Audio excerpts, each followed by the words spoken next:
வணக்கம்.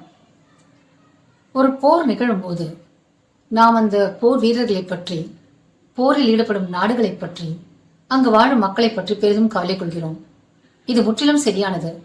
அதே நேரத்தில் ஒரு பேரிழப்பு ஒன்று ஓசை இல்லாமல் நடைபெற்றுக் கொண்டிருக்கிறது ஒவ்வொரு போரின் பொழுதும். அது எந்த நாடாக அந்த போரில் ஈடுபட்டுக் கொண்டிருந்தாலும் சரி, ஒவ்வொரு போரின் போதும் அந்த இழப்பு நேரிட்டுக் கொண்டுதான் இருக்கின்றது. அதுதான் இயற்கைக்கு ஏற்படும் பேரழிவு. காடுகள் பற்றி எரிகின்றன, ஆறுகள் நஞ்சாகி போகின்றன, காற்று மாசுபடைந்து ரசாயனங்கள் கலந்து போகின்றன, விலங்குகள் தங்கள் வாழ்விடங்களையும் தங்கள் உயிர்களையும் இழக்கின்றன. இயற்கை ஒட்டுமொத்தமாக அழிந்து கொண்டிருக்கிறது. ஏனென்றால் எந்த ஒரு போரும் மனிதனை மட்டுமே பாதிப்பதில்லை, இயற்கையும் சேர்த்தே இயற்கையை படும் மோசமாக பாதிக்கிறது.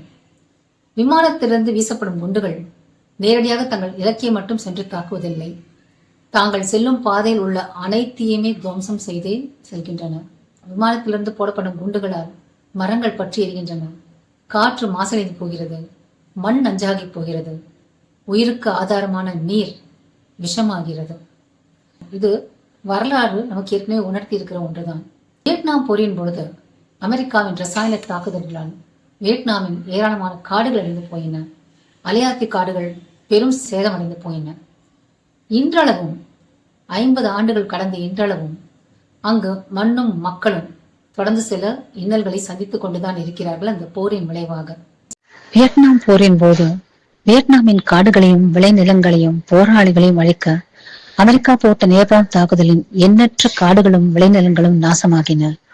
இந்த புகைப்படத்தில் இருக்கும் குழந்தைகள் நேபாள் தாக்குதலின் போது தப்பித்து ஓடி வருகின்றன. இடையில் இருக்கும் சிறுமியின் உடை தீப்பற்றி எரிய உடைகளை கழற்றிவிட்டு ஓடி வருகிறாள். நேபாள் உடலிலேயே ஒட்டிக்கொண்டு கடும் தீக்காயங்களையும் உயிரிழப்பையும் ஏற்படுத்தும். வியட்நாம் போரில் அமெரிக்காவின் கோர தாண்டவத்தையும் போர் எவ்வாறு மோசமான பாதிப்புகளை ஏற்படுத்தும் என்பதற்கான ஆதாரம் தான் இது. வளைகுடா போரின் பொழுது எண்ணெய் கடலில் கொட்டி கடல் மாசடைந்த கடல் உயிரினங்கள் பெருமளவில் இறந்து போச்சு. இதில் எதையுமே நாம் கடந்த கால நிகழ்வு என்று கடந்து செல்ல முடியாது. ஏனென்றால் ஒரு போர் நடந்து முடிந்தவுடன் பாதிப்புகள் உடனடியாக தீர்ந்து விடுவதில்லை, சரியாக விடுவதில்லை. ஒவ்வொரு போரின் போதும் இயற்கை கடும் சேதத்தை சந்திக்கிறது. இயற்கை தன்னை மீட்டுக்கொள்ள பல ஆண்டுகள், சமயங்களில் பல பதிற்றாண்டுகள் பிடிக்கும். நிலம் பயனற்றதாகி விடுகிறது, காற்று மாசாகி விடுகிறது, நீர் உயிர் விஷமாகி போகிறது, மண் வளம் குன்றி போகிறது. இயற்கை சூழல்கள், இயற்கை அமைப்புகள் கடும் சேதத்தை சந்திக்கின்றன. சில சமயங்களில் இந்த பாதிப்புகள் அடுத்த தலைமுறையினரையும் தாக்கும். செர்னோபில் அணு உலையை எடுத்துக்கொள்வோம். செர்னோபில் அணு உலை விபத்து நடந்த பின் 40 ஆண்டுகள் சுமார் 40 ஆண்டுகள் கழிந்து விட்டது. இன்றளவும் அங்கு காற்றில் மாசு இருக்கிறது. இன்றளவும் அங்கு சில பகுதிகள் மக்கள் செல்லத்தகாததாய் வாழத்தகாததாய் இருக்கிறது.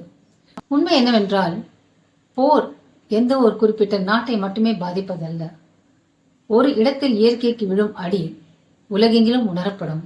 ஏனென்றால் இயற்கை ஒன்றோடு ஒன்று தொடர்புடையது. போர் என்பது மனிதன் தீர்மானிப்பது, ஆனால் அதற்கான விலையை கொடுத்துக் கொண்டிருப்பது இயற்கையும் விலங்குகளும் தான். ஏன், போரிடும் மனிதனும் அதற்கான விலையை கொடுக்கிறான், போரை விரும்பாதவனும் அதற்கான விலையை கொடுத்துக் கொண்டிருக்கிறான். வருங்கால தலைமுறையினரும் இதன் பாதிப்புகளால் அவதிப்படத்தான் போகிறார்கள். ஒன்றுமறியாத குழந்தைகளையும் அப்பாவி பொதுமக்களையும் காடுகளையும் விளை நிலங்களையும் விலங்குகளையும் அழிக்கும் இத்தகைய போர் தேவைதானா?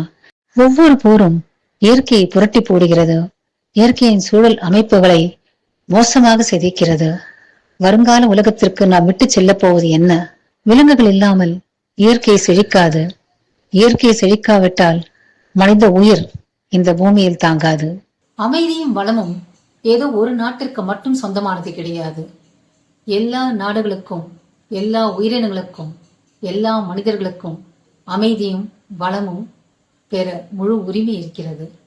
போரில்லாத உலகமே இதற்கான தீர்வு. இயற்கை மற்றும் வனவிலங்கு பாதுகாப்பு குறித்த எங்கள் காணொலிகளை தொடர்ந்து காண எங்கள் சேனலுக்கு சப்ஸ்கிரைப் செய்து ஆதரவு ஊக்கமளிக்குமாறு கேட்டுக்கொள்கிறோம். நன்றி, வணக்கம்.